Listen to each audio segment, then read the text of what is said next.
Hello students, आज हम लोग बात करने वाले हैं splitting of D orbital in tetrahedral complex. पिछले क्लास में क्या बात किए थे? Splitting of D orbital in octahedral complex. समझिए, स्प्लिटिंग को बेसिकली हम समझ चुके हैं कि स्प्लिटिंग ऑफ डी ऑर्बिटल कैसे होता है इन ऑक्टाहेड्रल कॉम्प्लेक्स में। बिल्कुल सेम वे से, सेम तरीके से अब हम टेट्राहेड्रल कॉम्प्लेक्स की बात करेंगे कि स्प्लिटिंग इसमें कैसा होता है। गौर करेंगे टेट्राहेड्रल कॉम्प्लेक्स कैसे होता है। टेट्राहेड्रल कॉम्प्लेक्स क्या है? तो पहले मैं अगर मेटल और लिगेंड की संख्या या डोनर एटम की संख्या से उसको अगर जज करूं तो ये Ml4 टाइप कॉम्प्लेक्स होता है। Ml4 टाइप कॉम्प्लेक्स होता है। हिंदी वालों के लिए मैं बता दूं, ऊपर का हेडिंग का नाम मतलब क्या हुआ भाई? चतुष्फलकीय संकुल में डी कक्षक का विपाटन। क्या बोला? चतुष्फलकीय संकुल में डी कक्षक का विपाटन। ठीक है, तो Ml4 टाइप कॉम्प्लेक्स बनता है। Ml4 टाइप कॉम्प्लेक्स बनेगा। अब यहाँ से देखिए Ml4 टाइप कॉम्प्लेक्स में, Ml4 टाइप कॉम्प्लेक्स में कैसे कि Ml4 टाइप कॉम्प्लेक्स होता है और अगर शेप बोलोगे तो टेट्राहेड्रल इस तरह से होता है। एक लिगेंड इधर से, एक यहाँ से, एक यहाँ से, एक यहाँ से, है ना। ये ऐसा, मैं इसको कोऑर्डिनेट जैसा दिखा जरूर रहा हूँ लेकिन कोऑर्डिनेट नहीं समझिएगा, मैं भी डायरेक्शन बस बता रहा था। तो अगर इस टाइप के कॉम्प्लेक्स होता है, ये हमारा पहला पॉइंट हो गया। तो फिर से वही, इसमें डायरेक्शन बहुत अच्छा समझ में नहीं आता कि कितने एंगल से आ रहा है, क्या एंगल है। अब भाई एंगल तो आप 109 डिग्री 28 मिनट जानते हो, लेकिन इसकी जानकारी होने के बावजूद आप थोड़ा सा जजमेंट को यहाँ कमी पाएंगे या जजमेंट को क्लियर नहीं कर पाएंगे कि एक्चुअली होता ये कैसे है। तो मैं यहाँ पर क्यूब के माध्यम से फिर से समझाऊंगा, जैसे पीछे बात हुआ था। तो मैं लिखता हूँ here all four ligand, all four ligand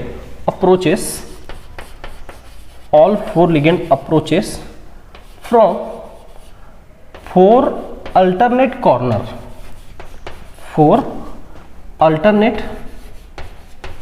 of the cube।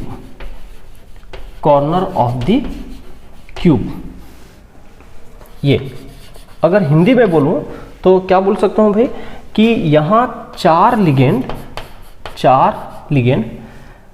घन के चार एकांतर कोनों से धातु की ओर बढ़ता है। कोनों से धातु की ओर बढ़ता है। ये लीजिए, क्या मतलब हुआ और समझेंगे थोड़ा सा कि ये जो टेट्राहेड्रल है वो कब परफेक्ट बनता है। तो उसके लिए देखें एक्चुअल में ये कैसे, इसको थोड़ा सा क्यूब में ले आते हैं। तो क्यूब बनाना पड़ेगा। Suppose this is a cube, ऐसा, और एक पीछे का उसी साइज का फेस लेते हुए मैं बना देता हूँ। ये लीजिए, ये लीजिए, ठीक है। अब यहाँ से मैं बात करूं, ये लीजिए, ठीक है। अब इस सेंटर पे किसको ले लूं? मेटल को। और हमको अब टेट्राहेड्रल बनाना है। इसको ना थोड़ा सा तिरछा ऐसे दिखाऊंगा, है ना, इसको ऐसे, ठीक है। तो तिरछा दिखाऊंगा, क्या करूंगा, यहाँ इस कोने से एक लिगेंड आएगा। फिर अल्टरनेट का मतलब है 8 कोने होते हैं टोटल, 8 कॉर्नर। तो 8 कॉर्नर में से 4 को छोड़ दो और 4, लेकिन को भी लगातार नहीं होना चाहिए। तो देखो, इसको छोड़ देंगे, अब यहाँ से दूसरा, इसको छोड़ के यहाँ से दूसरा, इसको छोड़ दीजिए, अब हो गया। अब उसके बाद कौन बच गया भाई? ये तो लगातार हो जाएगा। ये वाला, ये जो पीछे वाला है ना, बैक साइड, ये वाला, ऐसे। तो ऐसे 4 लिगेंड आएंगे। क्यूबिक बॉक्स में कोई मुझे पूछे तो मैं बॉक्स से फिर समझा देता हूँ एक बार, कोशिश करते हैं समझ में आ जाए। सपोज करो ये एक चौक का बॉक्स है जो क्यूबिक तो नहीं है परफेक्ट, बट ऑलमोस्ट क्यूबिक की तरह ले सकते हैं। 4 कॉर्नर कौन सा? ध्यान दे, अगर मैं इसको तिरछा ऐसे कर दूं इस बॉक्स को, तो एक यहाँ से, है ना, उसके बाद एक यहाँ से, एक इस पीछे वाले कॉर्नर से, और एक तरह से इस नीचे इस वाले कॉर्नर से। देखे तो भाई 1 2 3 4 ऐसे, और सेंटर पे कौन है, क्या माने हैं, मेटल। तो इस तरह से आ रहा है। अब इस तरह से आएगा तो आप अज्यूम करिए अपने पास डी और मेटल के जो डी ऑर्बिटल हैं वो दो टाइप के हैं, T2 set and EG set. तो अभी एक चीज़ सावधानी बरतेंगे, टेट्राहेड्रल में जो T2G बोलते थे ना, G वर्ड हटा देना, केवल T2 बोलेंगे और EG की जगह E बोलेंगे, ठीक है। वो कारण बताऊंगा लास्ट में क्यों G हटाते हैं, पर अभी फिलहाल हम रीज़न समझ लेते हैं। अब देखिए, दो ऑर्बिटल के सेट, जो डी ऑर्बिटल सेट है वो एक तो फेस सेंटर पे आता है और एक आता है एज सेंटर पे। एज सेंटर पे, एक एज सेंटर पे, एक फेस सेंटर पे। अब आप खुद समझ सकते हैं यहाँ से दूरी पास पड़ेगा कि ये वाला दूरी पास पड़ेगा। क्या क्या बोल रहा हूँ बारीकी समझना, ये वाला दूरी पास पड़ेगा कि ये वाला दूरी पास पड़ेगा। तो मैं आपको एक फेस फलक को निकाल के दिखाता हूँ।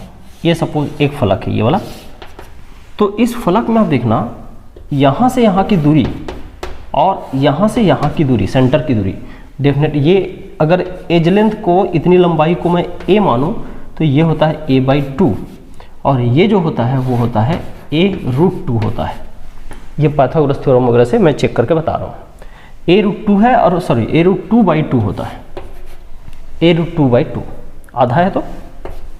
तो आप देख सकते हैं कि ये वाला पास पड़ेगा, ये वाला पास पड़ेगा, ये दूरी, और इस पर कौन सा ऑर्बिटल उपलब्ध होता है, यहाँ पर उपलब्ध होता है कौन सा, यहाँ पर उपलब्ध होता है T2G सेट वाला, EG वाला नहीं, T2G सेट वाला।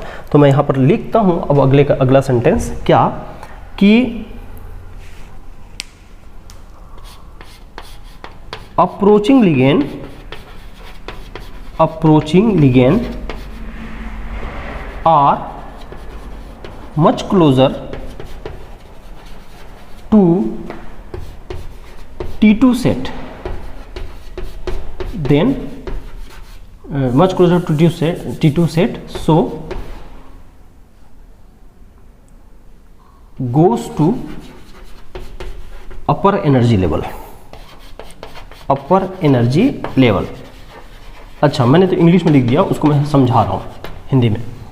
क्या बोल रहा हूँ भाई, यहाँ जो इस लेवल पर कौन होता है, T2 सेट होता है, और यहाँ फेस सेंटर पर कौन होता है, E होता है। तो ये पास पड़ रहा है तो ये रिपल्सन ज़्यादा फील करेगा। तो क्या बोल रहा हूँ भाई, T2 सेट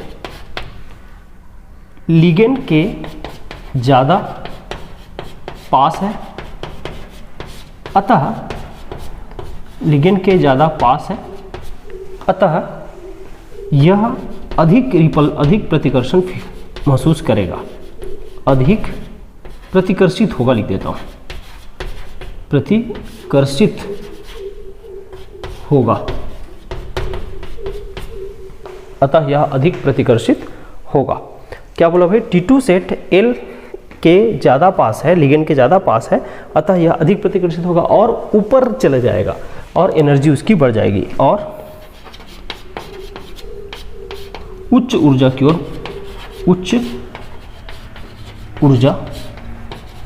ओर गति करेगा।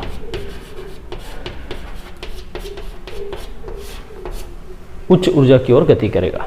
क्या मतलब हुआ इसका? इसका मतलब मैं इधर समझाता हूं।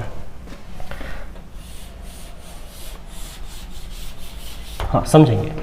इसका मतलब ये हुआ, जो 5 डी ऑर्बिटल का सेट है, 1 2 3 4 एंड 5, क्या क्या बोला भाई, देखें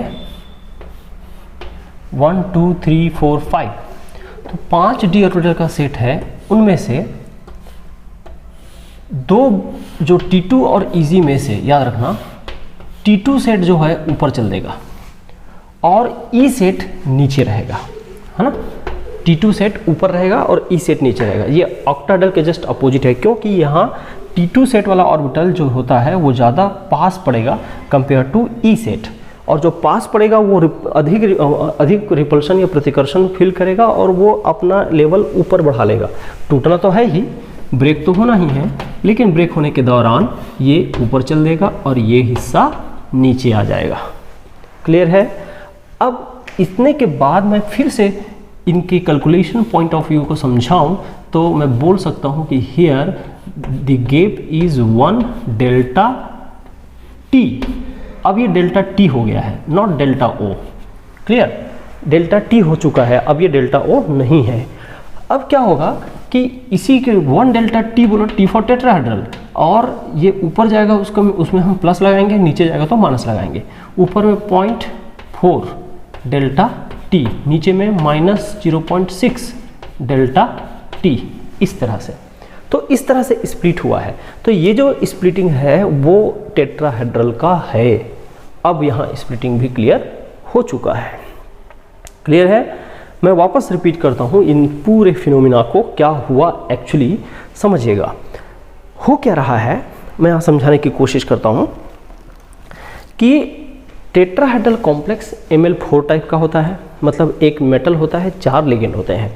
लेकिन चारों लिगेंड कहाँ आते हैं, कैसे अप्रोच करते हैं, उसको समझाने के लिए क्यूबिक एक कल्पना किया गया, क्यूबिक बॉक्स हम फिट कर दिया गया। तो देखा गया कि मेटल को अगर हम क्यूब के सेंटर पे अज्यूम करते हैं तो 4 लिगेंड क्यूब के 4 अल्टरनेट कॉर्नर से होता हुआ आएगा। तो उसको हमने दिखाया है ऐसे, ठीक है। एक पीछे वाला कॉर्नर है कि ये 2 और ये ऊपर, तो 4 कॉर्नर से आएगा। अब लिगेंड के आने का डायरेक्शन पता चल गया है ना भाई, क्योंकि हम इसमें सेफ्टी में मेटल और लिगेंड के बीच के बॉन्ड को आनिक मानते हैं। तो आनिक मानते हैं तो metal positive charge, ligand negative charge, वो अट्रैक्ट हो रहा है। लेकिन एक मेटल के चारों ओर 4 लिगेंड अट्रैक्ट हो रहे हैं और 4 लिगेंड इस तरह से आ रहे हैं अल्टरनेट कॉर्नर से, क्योंकि अल्टरनेट कॉर्नर लोगे तभी 109 डिग्री 28 मिनट बनता है एंगल। अब क्या होता है, आप देखेंगे इससे पहले का जो कॉन्सेप्ट है वो याद रखें। डी ऑर्बिटल के 5 जो ऑर्बिटल हैं उनमें से 2 सेट होता है, T2 और E। तो T2 और E में से आप जानते हैं कि एज सेंटर होता है, ये जो एज सेंटर घन की भुजा के बीचों बीच आता है वो है T2 वाला सेट, और जो फेस सेंटर होता है उस पर आता है कौन, E सेट। तो आप खुद से अज्यूम कर सकते हैं कॉर्नर से कौन आ रहा है, लिगेंड। तो लिगेंड और इसके बीच की दूरी कम है, लिगेंड इसके बीच की दूरी ज़्यादा है। तो दूरी कम है, वो वाला जो ऑर्बिटल सेट है T2 सेट, वो ज़्यादा प्रतिकर्षण फील करेगा, ज़्यादा रिपल्शन फील करेगा और वो ऊपर ऊर्जा में चल देगा। और जो उसको ऊपर भेजने के लिए नीचे वाला अपना एनर्जी रिलीज करने के लिए नीचे चल देगा उतनी ही एनर्जी से। तो क्या हो गया, ओवरऑल 5 डिग्री डिजनरेट ऑर्बिटल में से 3 ऊपर चल देगा और 2 नीचे चल देगा। कहने मतलब T2 ऊपर, E नीचे। और इससे पहले क्या हुआ था, उल्टा हुआ था ऑक्टाहेड्रल में। हाँ बिल्कुल, ऑक्टाहेड्रल के तर्ज पर या उसी के बेस पर यहाँ भी इनके गैप को हम लोग 1 डेल्टा टी बोलते हैं। और 1 डेल्टा टी के अकॉर्डिंग यहाँ देखिए -0.6 डेल्टा टी नीचे आ जाएगा और +0.4 डेल्टा टी ऊपर आएगा। क्लियर है? तो this is the distribution of orbital and splitting of orbital in tetrahedral complex. Clear? अब हम बिल्कुल वैसे ही बात कर लेते हैं इसके इलेक्ट्रॉन के फिलिंग पर। तो पहले आप इसको अच्छे से नोट करिए, फिर इलेक्ट्रॉन के भरने की बात होती है। देखिए अब बात करेंगे अपन कि इलेक्ट्रॉन कैसे भरा जाए टेट्राहेड्रल कॉम्प्लेक्स में। इलेक्ट्रॉन भरने का सीक्वेंस क्या होगा। तो आपको याद होगा कि ऑक्टाहेड्रल कॉम्प्लेक्स में हमने 2 तरह की कंडीशन पढ़े थे, एक को वीक फील्ड बोले थे, दूसरे को स्ट्रॉन्ग फील्ड बोले थे। लेकिन मज़ेदार बात यह है कि टेट्राहेड्रल कॉम्प्लेक्स में स्ट्रॉन्ग फील्ड कॉम्प्लेक्स होता ही नहीं है। Always tetrahedral complex weak field होता है। तो एक हिस्सा हमारे प्रॉब्लम से दूर हो गया। अब यहाँ एक हिस्सा का समस्या दूर हो गया, हमको केवल वीक फील्ड कॉम्प्लेक्स भरना है। बुक में हालांकि बीएससी लेवल के बुक में दोनों दे दिया है, लेकिन आखिरी में कई नोट पॉइंट में लिखा भी है कि यहाँ प्रबल क्षेत्र होता ही नहीं है, स्ट्रॉन्ग फील्ड होता ही नहीं है। तो हम लोग क्यों भरें, ज़बरदस्ती नहीं भरेंगे उसको। तो मैं पहले चीज़ क्लियर कर देता हूँ कि टेट्राहेड्रल कॉम्प्लेक्स में, अच्छा याद रखिए मैं लिखा हूँ electron filling in tetrahedral complex. Tetrahedral का शॉर्ट फॉर्म क्या है, टीडी लिखते हैं। टीडी किस, यहाँ से टेट्रा TH लिखना चाहिए ऐसा मत करना, टीडी ही लिखना, क्योंकि टीडी ही लिखा जाता है। ये सिंबल बाकायदा प्रूव्ड सिंबल है, ठीक है। इसका बहुत सारा उद्देश्य है सिंबल का, ये अभी आप केवल TH जैसे मत करना, टीडी ही बोलते हैं ना, याद रखना। तो टीडी कॉम्प्लेक्स में इलेक्ट्रॉन फिलिंग के लिए प्रबल क्षेत्र की जरूरत नहीं है, केवल दुर्बल होता है, क्योंकि टेट्राहेड्रल हमेशा ही वीक फील्ड होता है। तो इसलिए मैं बात कर रहा हूँ। तो लिखते हैं कि टेट्राहेड्रल कॉम्प्लेक्स में, मैं मिक्स करके लिख देता हूँ हिंदी इंग्लिश ताकि सब दोनों को एक साथ समझ में आ जाए। टेट्राहेड्रल कॉम्प्लेक्स में हमेशा दुर्बल क्षेत्र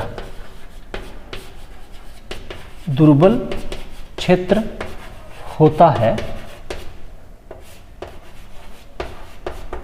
टेट्राहेड्रल कॉम्प्लेक्स में हमेशा दुर्बल क्षेत्र होता है, इसीलिए इलेक्ट्रॉन का भरना इसीलिए इलेक्ट्रॉन फिलिंग कैसे होगा उसको देखते हैं। स्टोन फिलिंग में है ना, में सीक्वेंस क्या है उसको देखें। इलेक्ट्रॉन फिलिंग कैसे होगा, ध्यान दे भाई। पहला इलेक्ट्रॉन यहाँ, फिर दूसरा इलेक्ट्रॉन यहाँ, तीसरा भी यहाँ नहीं भरेंगे, तीसरा यहाँ भरेंगे हमेशा, चौथा, पांचवा, फिर बच गया इलेक्ट्रॉन तो छठा, फिर सेवेंथ, फिर यहाँ से 8 और फिर 9 और फिर 10। क्या बोला भाई, 1 2 3 4 5 फिर 6 7 8 9 10, इस तरह से इलेक्ट्रॉन का फिलिंग होता है। तो इलेक्ट्रॉन का फिलिंग हमने जो कराया टेट्राहेड्रल कॉम्प्लेक्स में हमेशा दुर्बल क्षेत्र में होता है, और इसलिए दुर्बल क्षेत्र में 1 2 3 4 5 6 7 8 9 10 इस तरह से भरा जाता है। ठीक है, हम लोग ये समझ चुके हैं कि कैसे इलेक्ट्रॉन भरा जाता है। अब हम लोग क्या बात करें कि यहाँ पर एक टेबल बनाया जा सकता है, लेकिन टेबल बनाने से पहले मैं एक तरीका और बता देता हूँ, एक चीज़ और बता देता हूँ कि इलेक्ट्रॉन भरना तो सीख जाएंगे, ये चले बना ही देते हैं, टेबल बना ही देते हैं, है ना। D1 में कैसे भरना है, D2 में कैसे भरना है, जरा देखिएगा। D1 में इलेक्ट्रॉन इसी टेबल के हिसाब से बना रहा हूँ। देखो 2 बॉक्स नीचे, 3 बॉक्स ऊपर होगा, तो पहला इलेक्ट्रॉन यहाँ आएगा। फिर D2 में आ जाऊँ, कैसे चलेगा, ये टेबल आपको बनाना है, अलग से बनाना है। D1 और ये D2, फिर D3 आ जाइए। D3 कैसे, ये लीजिए भाई, 1 ये 2, तीसरा इलेक्ट्रॉन अब यहाँ जगह नहीं है, अब यहाँ आएगा। ठीक है, फिर आ गया ये D3 के बाद D4, और D4 में कैसे भरा जाएगा वो भी देख लीजिए। 2 बॉक्स नीचे, 3 बॉक्स ऊपर, और इनको जब इलेक्ट्रॉन में फिल करेंगे तो 1, ये 2, ये 3 और ये 4। फिर D5 देखिए, D5 ये लीजिए,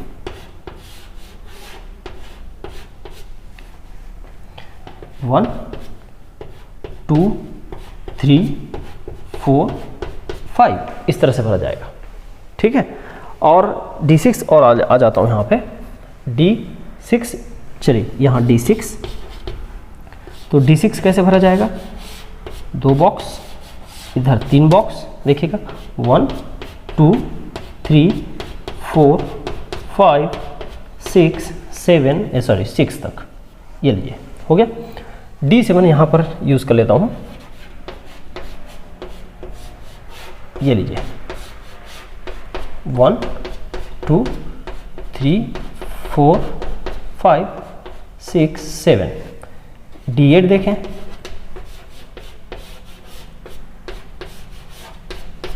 है ना, 1 2 3 4 5 6 7 8। अब समझ गए हैं, बाकी फॉर्मेलिटी है, आप खुद भरिए और खुद से निकालिए। D9,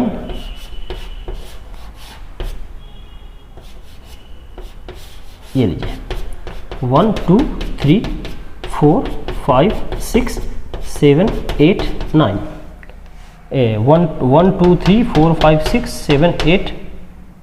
देखो गड़बड़ हो गया, अपने को भरना था बॉक्स 2 नीचे। 1 2 3 4 5 6 7, ये 8 हो गया, ये 9 हो गया, और फाइनली D10 आप जानते हैं, अब आगे का हो जाएगा। तो इस तरह से इलेक्ट्रॉन का फिलिंग करना है, और यहाँ लिख दिया हूँ केवल और केवल दुर्बल क्षेत्र भरेंगे, इसलिए प्रबल क्षेत्र का कोई ज़रूरत नहीं है। हाँ, अब बारी आती है कि चलो ठीक है, इलेक्ट्रॉन भरना तो सीख गए, साथ साथ अभी थोड़ा जगह और है, मैं बात कर लेता हूँ calculation of CFAC। Tetrahedral complex में CFAC कैसे कैलकुलेट किया जाता है, बिल्कुल अब हम ऑक्टाहेड्रल पढ़ के आ चुके हैं, तो किसी भी टॉपिक में अब ज़्यादा दिक्कत नहीं हो रहा है, सीधा सीधा फॉर्मूला जनरेट कर सकता हूँ। कैसे, ध्यान देंगे, यहाँ से ये कौन सा सेट है भाई, T2 है, ये कौन सा है, E है ना। अब यहाँ से देखें, CFAC का डेफिनेशन देने की ज़रूरत नहीं है मुझे, डेफिनेशन हो चुका है। हाँ, सीधा सीधा फॉर्मूला लाता हूँ, तो मुझे लेना है यहाँ पर कितना एनर्जी कम होता है, -0.6 डेल्टा T, और वहाँ ऊपर कितना जाता है प्लस 0.4 डेल्टा टी, तो उसी के हिसाब से होगा माइनस 0.6, ठीक है, यहाँ पर डेल्टा टी, फिर इंटू एन ई यहाँ का, और फिर प्लस करके 0.4 delta T into N T2 ऊपर वाले के लिए, और यहाँ पर भी ये ब्रैकेट क्लोज, और कोई पेयरिंग एनर्जी की ज़रूरत नहीं है। थोड़ा सा इजी करें, minus 0.6 into N E plus 0.4 N T2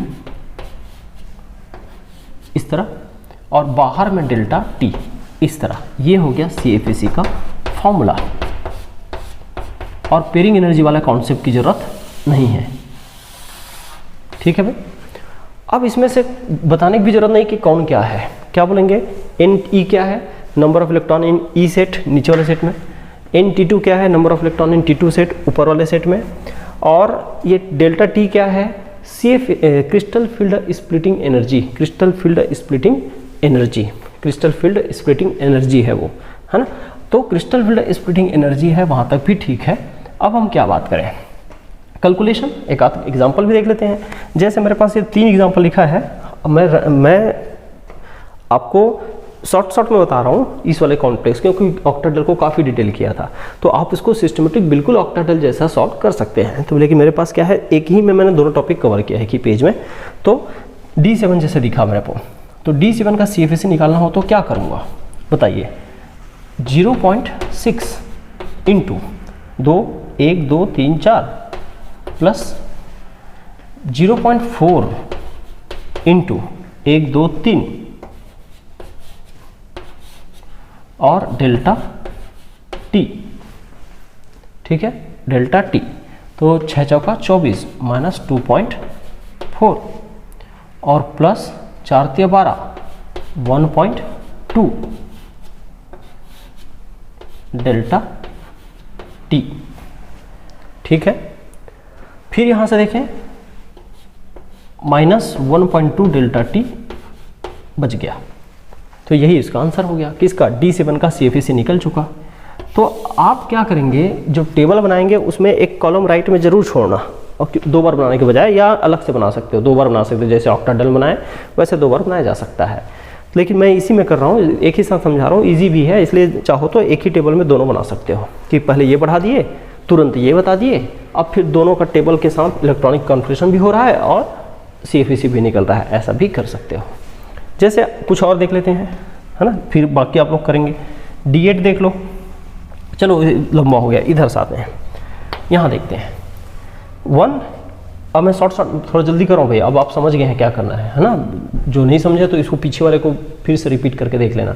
लेकिन अब जितना जरूरी चीज़ समझा दिया हूँ, अब मैं फास्ट चल रहा हूँ, पूरा भर देता हूँ D10 तक, लेकिन आप लोग अब खुद से करिए। इतना करने के बाद खुद से भरिए, आखिर में चेक करना, वीडियो को पॉज करिए, खुद से शुरू करिए, खुद से भरना शुरू करिए। जब समझ में आ जाएगा तब हो जाएगा पूरा, तो चेक कर लेना, ठीक है। मैं भरते जा रहा हूँ। 0.6 इंटू ई में 1, तो ये हो जाएगा 0.6 इंटू 1 डेल्टा टी, क्योंकि ऊपर तो 0 रहेगा, तो ये हो जाएगा 0.6 डेल्टा टी माइनस में। दूसरा देखें 2 है, तो 6 दूने 12 माइनस 1.2 डेल्टा टी होगा। फिर 3 है, तो यहाँ से माइनस 1.2 और प्लस यहाँ पर 4 इंटू 1 हो जाएगा, तो 0.4, तो दोनों मिला के कितना हो जाएगा 0.8 डेल्टा टी, ठीक। यहाँ आ जाइए, 2 और 2, तो 6 दूने 12 माइनस 1.2 और प्लस 4 दूने 8 0.8, दोनों को डिफरेंस करूँगा माइनस 0.4 डेल्टा टी। फिर यहाँ से देखना 5 है, 6 दूने 12 माइनस 1.2, 4 दूने 4 तिया 12 प्लस 1.2, 0 हो जाएगा। फिर यहाँ देखिए D6 1 2 3, तो 6 तिया 18 माइनस 1.8 प्लस 4 तिया 12 प्लस 1.2, तो दोनों कितना बच जाएगा 0.6 डेल्टा टी। है ना। फिर यहाँ जाइए 8 में, तो 1 2 3 4 6 चौका 24 माइनस 2.4 डेल्टा टी 2.4 प्लस 1 2 3 4 और 4 चौके 16, ये लीजिए, और ये हो जाएगा यहाँ से 4 वहाँ से 4 0.8 डेल्टा टी। फिर यहाँ से देखना 1 2 3 4 माइनस 2.4 6 चौका 24 और 1 2 3 4 अगेन नहीं 1 2 3 4 5 1 2 3 4 5, तो 5 5 चौके 20 2.0 डेल्टा टी हो कितना जाएगा, तो यहाँ से दोनों निकाल देना, तो 0.4 डेल्टा टी। और कोई अगर D10 का करना चाहता है तो D10 का आएगा 0, मैं बता दे रहता हूँ, उसको खुद से कर लेना। तो इस तरह से मैंने D1 से लेके D10 तक CFEC भी बता दिया, इलेक्ट्रॉन का फिलिंग भी बता दिया टेट्राहेड्रल सिस्टम पे। पहले आप बहुत अच्छे से समझते हुए इतने को नोट करिए, है ना। नहीं समझ में आया तो 2 बार 3 बार देखिए, बार बार बना के देखिए, फिर उसके बाद एक ऑथेंटिक क्वेश्चन पे फिर आ जाऊँगा मैं। चलिए देखिए, कुछ ऑथेंटिक क्वेश्चन की बात करना था। ऑथेंटिक क्वेश्चन मतलब जो हाई लेवल जितने हो सकता है इतने, इससे ज़्यादा मैक्सिमम क्वेश्चन नहीं आ सकता, इससे बड़ा क्वेश्चन नहीं आ सकता कि BSc लेवल में इसके अलावा और आगे तक कुछ ऐसा नहीं होगा। ये मैक्सिमम लेवल का क्वेश्चन है। तो चलिए इसमें करना सीख गया तो फिर हो गया। ऐसे क्वेश्चन जब भी मिले, सेम क्वेश्चन है जैसा पीछे गया वही उन्हीं में से कोई आंसर आना है, क्योंकि हमने D1 से लेकर D10 तक कर लिया है, आंसर उससे बाहर नहीं जाने वाला है। बट हमको इसको पहचानने आना चाहिए कि हमको जो मिला वो सही बात हो रही है कि नहीं, या हम जो बात कर रहे हैं वो जो उस पीछे पढ़े उस पर फिट बैठ रहा है कि नहीं बैठ रहा है। देखते हैं, आप स्टेप याद रखना। सबसे पहला ऑक्सीडेशन स्टेट निकालना। ऑक्सीडेशन स्टेट के लिए तरीका आप जानते हैं, इसको x मान लीजिए, -4, ये -1 होता है इसलिए इक्वल्स टू -2। अब ये तो जानते हैं भाई क्लोरीन में -4 क्यों लिख दिए, ऐसा नहीं सोचना है, अब ये बीती बात हो गई है, पिछले क्लास की बात है। x equals to 4 - 2 equals to +2। तो यहाँ पर कोबाल्ट का ऑक्सीडेशन स्टेट क्या आ रहा है, +2 आ रहा है, और +2 मतलब 3D7 है, कॉम्प्लेक्स है 3D7, टेट्राहेड्रल है, 4 कोऑर्डिनेट नंबर दिख रहा है आपको। अब स्क्वायर प्लेनर और टेट्राहेड्रल में डाउट होता है, लेकिन स्क्वायर प्लेनर और टेट्राहेड्रल के लिए वो फील्ड देख के ही पहचान में आ जाता है, वीक फील्ड ही रहेगा। अब आप इसको भर दीजिए जैसा भरते आ रहे थे, ये लीजिए, है ना। 7 वीक फील्ड में भरिए, 1 2 3 4 5 6 7, इस तरह से। अब यहाँ से देखिए 1 2 3 4 हमारे पास सिस्टम है, 4 इलेक्ट्रॉन यहाँ है, तो 4 मल्टीप्लाइड बाय या ऐसे लिख दूँ -0.6 multiplied by 4 plus 0.4 multiplied by 3 और डेल्टा टी। तो 6 चौका 24 -2.4 और 4 × 12 प्लस 1.2 और यहाँ से डेल्टा टी। फिर ये दोनों डिफरेंस कितना हो जाएगा, -1.2 डेल्टा टी। इस तरह से ये हो गया आंसर। राइट साइड को देखें, राइट साइड में फिर से वही काम, अब इसको देखते ही अगर समझ में आ चुका तो फिर आगे का खुद करिए, है ना भाई। और पहला चीज़ तो ये आपको एकदम से याद हो जाए, ट्रांजिशन सीरीज में पूरा रटा हुआ होना चाहिए कि स्कैंडियम के बाद टाइटेनियम, टर्बिनेडियम, पूरा ट्रांजिशन डी ब्लॉक एलिमेंट में लाइन से कौन आता है, ऊपर नीचे कौन कौन आता है, ये सब याद होना चाहिए, इसके बिना काम नहीं चलेगा। पीरियोडिक टेबल का डी ब्लॉक एलिमेंट का पूरा A to Z बाएं से दाएं ऊपर से नीचे याद हो जाना चाहिए, आज ही कर लेना, उसको कॉपी में लिख लेना, ठीक है, क्योंकि उसके बिना काम नहीं होने वाला है। हम संक्रमण धातु संकुल पढ़ रहे हैं, संक्रमण धातु ही याद नहीं रहेगा तो फिर बड़ा मुश्किल होगा। जैसे निकिल बोला, निकिल का इलेक्ट्रॉनिक विन्यास याद नहीं है तो फिर कोई उपाय नहीं है इसको समझाने का, कोई मतलब ही नहीं होगा। तो आप लोग का सबसे पहला काम तो वही कर लेना आज। देखिए निकिल का oxidation state x -4 equals to -2, ठीक है। x ये ऊपर जाके प्लस हो गया -2, तो ये हो गया +2, तो निकिल का आ गया +2, और +2 मतलब होता है 3D8, 3D8 4:2 टोटल होता है, तो 2 भगा दो बचेगा 3D8, और वीक फील्ड में इसको भर दीजिए 2 बॉक्स नीचे और 3 बॉक्स ऊपर। तो इस तरह से जब हम भरेंगे तो इलेक्ट्रॉन कैसे भराएगा भी 1, ये 2, 3, 4, 5, 6, 7 और 8। और अब आप इलेक्ट्रॉन का काउंटिंग देखिए, 1 2 3 4, तो मैं लिखूँगा यहाँ से minus 0.6 into 4 plus 0.4 into 1 2 3 4 again 4 और ब्रैकेट के बाहर डेल्टा टी।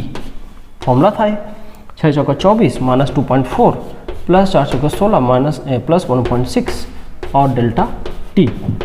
दोनों को डिफरेंस करेंगे तो क्या बचेगा, माइनस 2.4 और प्लस 1.6, तो 6 16 4 20 4 और 4 8 माइनस 0.8 डेल्टा टी। ये आंसर है इसके CFAC का। ठीक है भाई, तो टेट्राहेड्रल सिस्टम पूरा हो गया कंप्लीट। टेट्राहेड्रल सिस्टम में क्या CFAC निकाला जाता है, कैसे निकाला जाता है, मैंने सारा चीज़ को यहाँ पर क्लियर कर दिया है। तो यहाँ तक रखिए आज, फिर हम कल नेक्स्ट क्लास में बात करेंगे।